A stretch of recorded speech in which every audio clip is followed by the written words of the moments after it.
கூப்பிட்டோட விளையாடி தானே இப்ப போய் விளையாட்டு தான் எவ்வளவு பயந்துட்டு தெரியுமா? உனக்கு எப்ப பார்த்தாலும் பயம்தான்.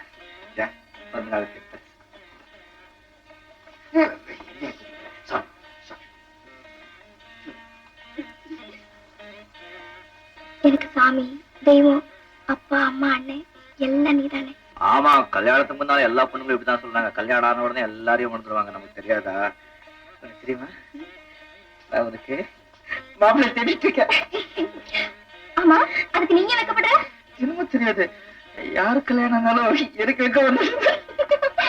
முதல்ல உன் கல்யாணத்தை முடிக்கணும், அப்புறம் தான் நான் கல்யாணம் பண்ணிப்பேன்.